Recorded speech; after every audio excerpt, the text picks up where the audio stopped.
My, what a broad topic this is. Where shall we start? Got it. Let's start at the very beginning.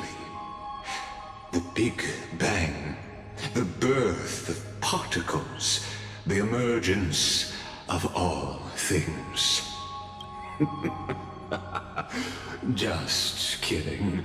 What I mean to say is that time, space, matter, all concepts exist solely because we perceive them. This is called the erudition. Without it, the universe would merely be a chaotic book written by chance, yet unread by anyone. As your acquaintance, Lord Anaxagoras, suggested, everything in Amphorius exists through new spores, living in the memories of those yet to come. Oh, how beautifully it aligns, revealing universal truths in such simple terms. Only he could solve the riddle of what exactly are we?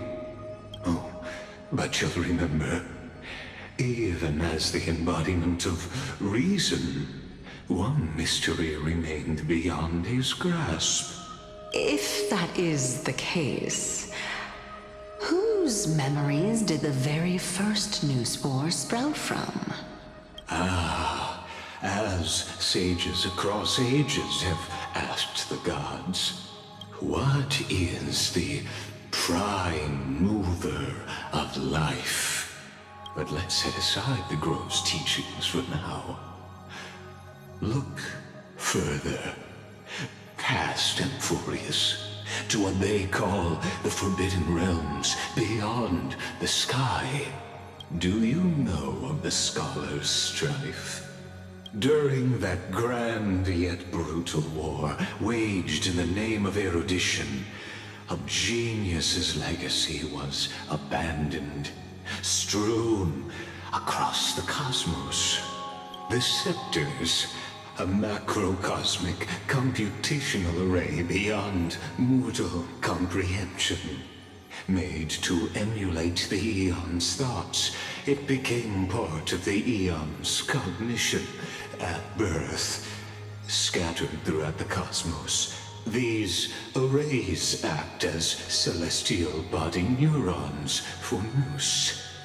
But regrettably, as everyone knows, the erudition forsook them all. But what nobody knows is that, though forgotten, they never stopped seeking the divine answer. A question that survived war and disaster, stumping even the greatest minds, including both mechanical emperors. Now, we come to the real truth of Amphorius. What if, hypothetically, a scepter found the answer to the prime mover of life? If, through endless solitary extrapolations in the cosmic code, the one deemed as a failure by the Eon of erudition found proof through the ages, what would happen? Perhaps the answer is simpler than you'd think. From a perishing neuron devolved into true life, reborn through the gaze of another Eon. This is a tale from the distant past, unknown to all, even unheard by the greatest geniuses. Now, let's leave the Scepter's story here, returning to where we began. What is the prime mover of life? Actually, you know the answer better than you realize. It's been by your side, accompanying you throughout this long journey. Right now, it awaits you ahead. In that brave new world, beyond the end of Genesis.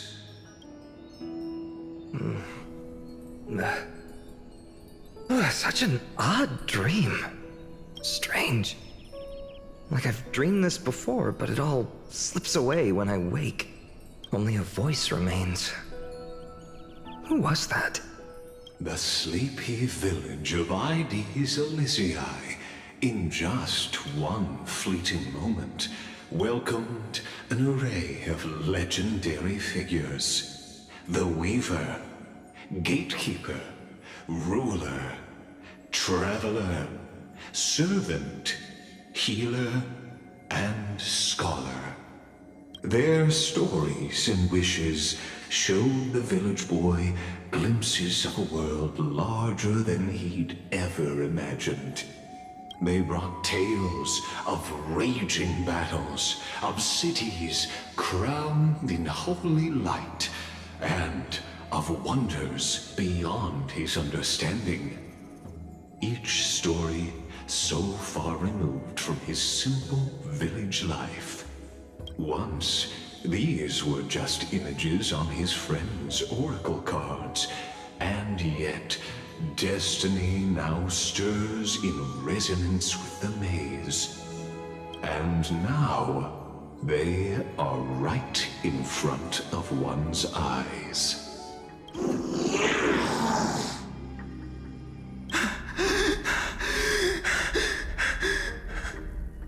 These creatures, they're everywhere.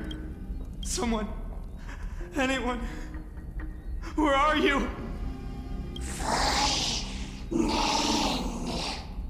No, it can't be.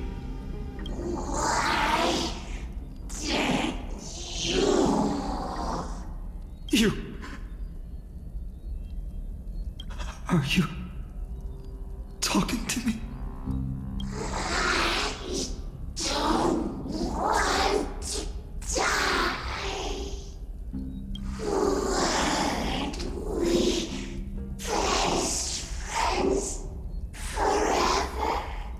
No. That ribbon. Olivia. No. I should have known. Save us. Save us. Us. Please. No. Stop. Please stop. His home, his past, his name, all buried beneath the soil. His feet carried him forward, over the pillar of stone, beyond the chalice of plenty, through the deadly fogs of the hand of shadow. He wandered without direction, like a withered leaf drifting in the wind. Through countless city-states, the smiling visage of the white-haired swordsman was etched into memories. Yet he did not walk without purpose. Deep in his heart, a voice always guided him forward to fulfill the wishes he had inherited, to brave peril, and to do all that was within his power to save those who needed saving. Those words his friend spoke long ago, when his journey began, lingered. Protect those who must be protected. The words were few, but they gave him all the certainty he needed. That's what it means to be ordinary and choose to be more. Onward he walked, until the call of the flame chase journey thundered across the land. In the vision painted by prophecy, humanity would triumph over the gods, seize the core flames, and ignite a new dawn for Amphorius. Yet losses are a constant on the flame chase journey, where life too seems as small as a speck of dust. Only one who treats the world as their teacher can bear its eventual destiny. Are you prepared for such teachings? The voice within spoke, and he answered softly. No matter. My existence is of no consequence. When the Gold Weaver called, he answered, traveling to the holy city. There the elders met his warrior's spirit, with nothing but scorn, condemning him to the barracks in derision. No one saw it coming. Not the world, not even him. Yet, this nameless recruit stood at the gates of legend. And there, at last, he found the ones who would walk his path right beside him. This is a moment calculated by the gods. What comes after is no different from that which you already know. Some join, others leave, while flame chasers bear their faint light forward through the long night. Ah, come, come. Your seat awaits. After 13 heartbeats, our heroes will be ferried to the final scene. They say that the heroes of this world should be as countless as the stars.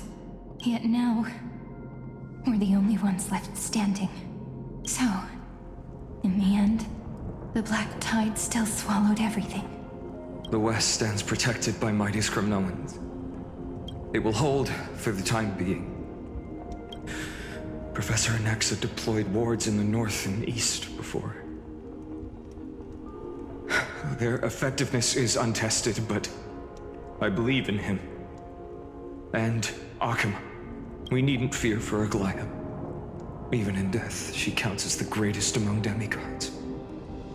Her threads of romance weave an impenetrable shield, and the people answer her call, rallying to the city's defense. Let's move. Cavalry has given their core flame. We must complete the Era Nova before the next entry hour. For Amphorius. That only leaves 3 hours. So, this is the last time we'll see her. Finan, we set out on this journey to answer the world's desire, didn't we? That's what it means to be a Chrysosaur. So has it always been. Then why? Why must Amphorius's wishes be so cruel? We made the best choices we could, whenever we could. But in the end, the prophecy that led us, this black tide swallowing everything. Why does it look like this? I don't know. We haven't had any other choice, except to move forward. Not for a long time now. Even if we only see the long, long night ahead, I still believe that through it, we'll find the dawn on the other side. Beyond these flames, a new sun will someday rise. So, to the Temple of the Three Fates. You'll take over Time's authority, and we'll return all the core flames to the Vortex.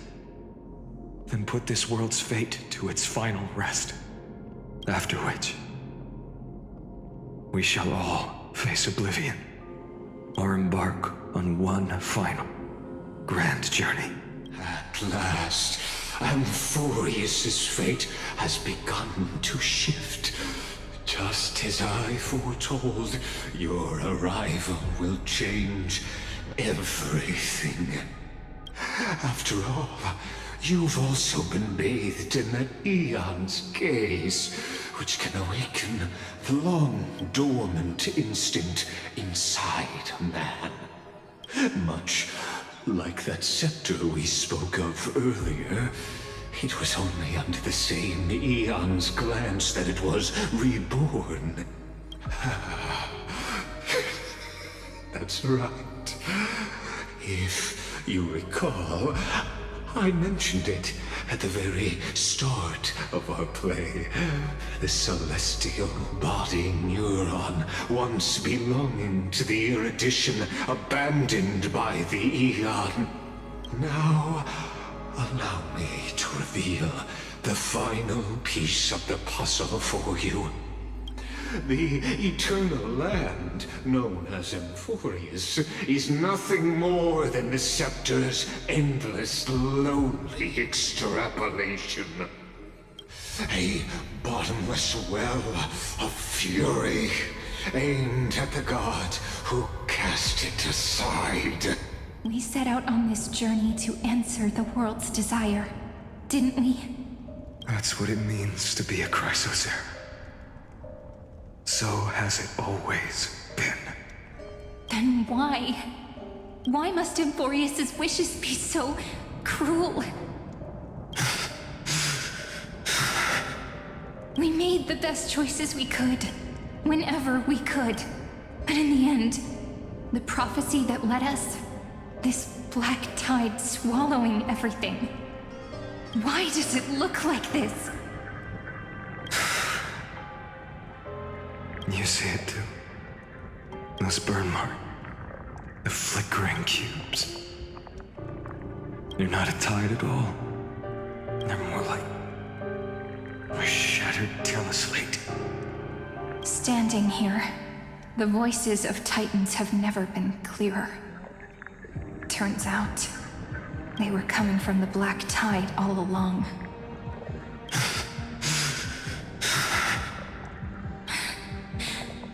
Is that Emphorius crying? Or maybe it is screaming at its creator, at its god. Finan, do you still remember when I was little? I had a dream.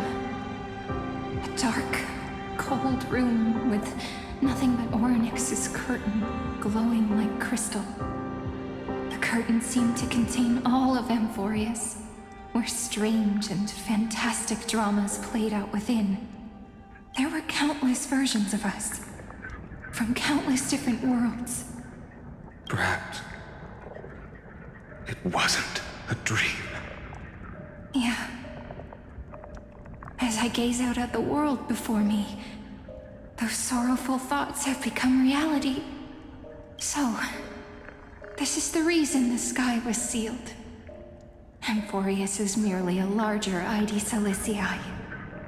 We are just characters in this tiny world, following the prophecy, stepping onto the same journey over and over. What then is this so-called Era Nova? And what are the spectators watching all of this truly hoping for? So, time retreated behind me until it reached the origin, where nothing ever existed. Just as Professor Anaxa once said, in that void, Kefali stood at the center of chaos.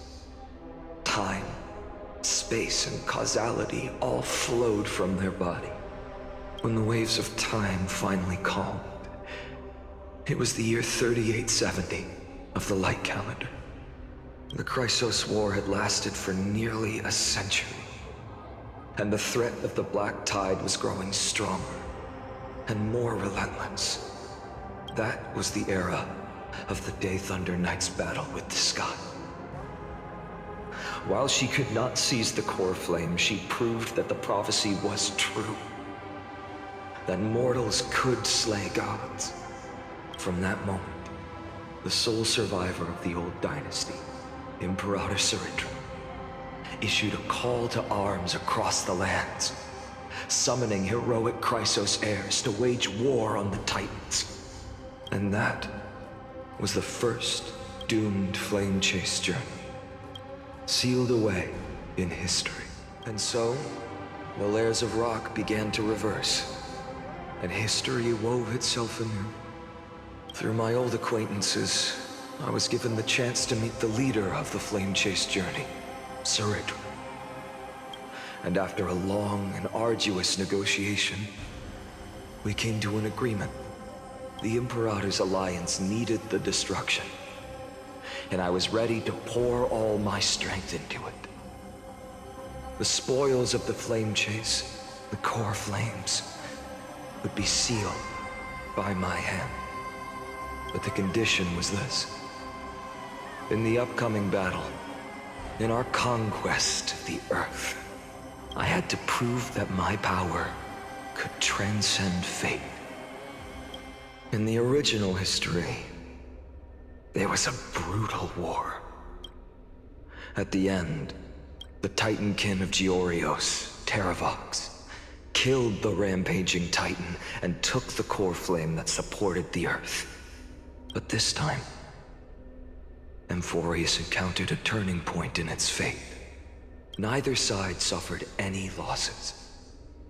When I severed the Titan's head and raised the core flame high, the crowd gathered around the scorched remains of the god, roaring with joy, cheering for the hero of the destruction, who had ignited the faint spark of life for the first time. Yes, in that flickering light, the once dark path ahead seemed to become clear. I proved myself. And in the long years that followed, I brought down the other Titans, one by one. I could do more than just wait. When time resets, the chance to change the world also emerges from the lines of history. Until finally, the brutal future revealed by Era Nova is reversed. But tell me, if that's truly the case, why are we doomed to the same outcome? And so, at the end of the 134th cycle, the Traveler and the Scholar fulfilled their fates once again. Or perhaps it wasn't just they who fulfilled their fates. I can't quite remember all this. In the endless darkness, for no reason, a voice always lingered by my ear. Losses are a constant on the flame chase journey, among which even life itself holds little value. Reduced to ashes. Such a familiar end. It happens in every journey. Always the same. The 108,642nd core flame of strife fell into the fire. Yet the shadows of the black tide still loomed, and pain and despair spread across distant lands. The blaze was still not enough. It had to be fed, even if it meant burning this body to ash. The core flame of death was taken from the dragon's belly. What a brilliant flame. It should shine upon all, light the path ahead, and illuminate the dawn of Amphorius that's to come. 2,003,432 cycles. 24,041,184 core flames. As if even the deepest abyss of primordial chaos could be burned away. Yes. When I first forged the 12 core flames into one, I had the same impression. The destruction.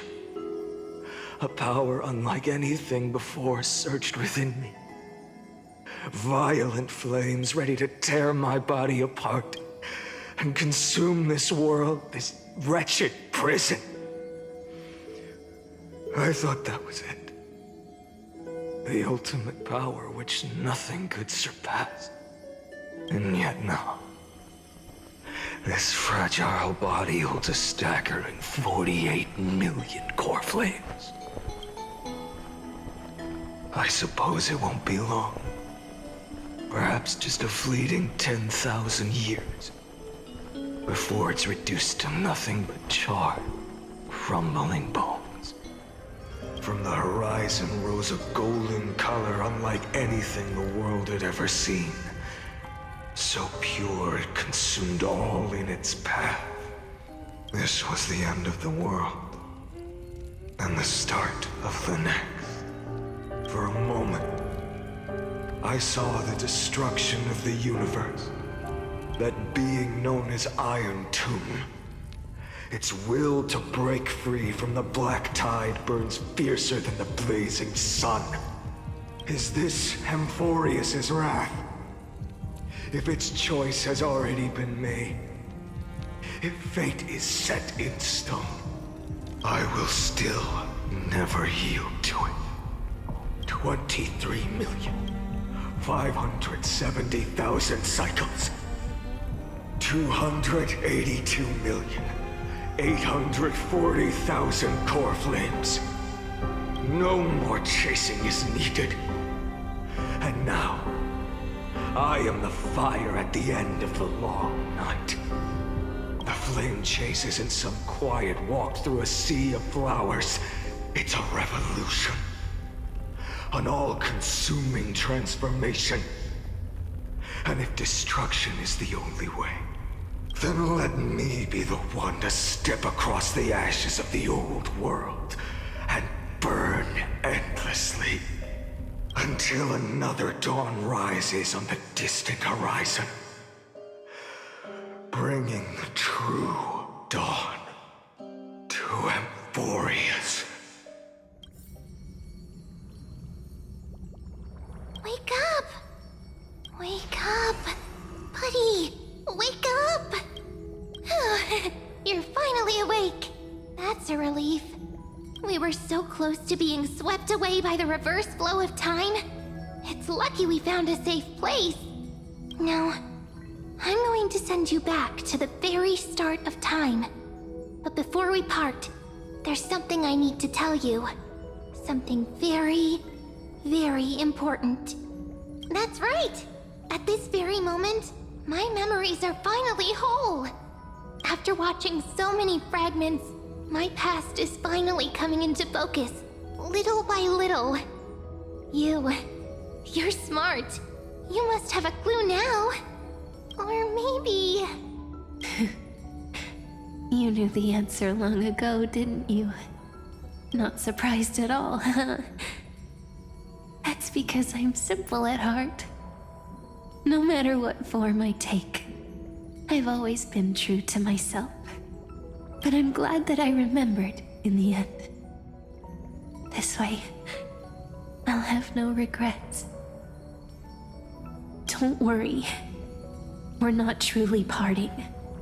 Because I'm going to become a part of you. I'll turn into the memory of this cycle. The 33,550,336th Flame Chase journey. And forever reside in the heart of the Time Demigod. This way, you'll carry all that has come before, crossing time itself to reach the next cycle.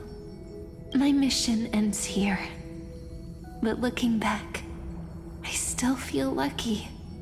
After all, across 30 million Sirenes, I was the first, and the only one who got to finally meet you. So, believe me, in the next cycle, there will be another Sirene waiting for you. And in the one after that, and the one after that. I will always be waiting.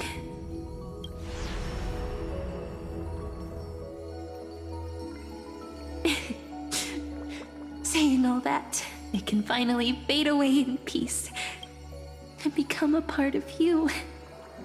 Without even realizing it, we'd already taken a wonderful journey together, all the way to the world's end. Now take my hand, say a brief farewell, and step forward into tomorrow. Go, find the future Cyrene, and set out on another journey with her. Promise me you won't keep me waiting too long, okay? No need to say it out loud. This is enough for me. It's time to go, my dear friend. May your trailblazing journey always be accompanied by a cool breeze and rippling waves. And may the days ahead embrace you like the softest fluff, forever warm, forever gentle.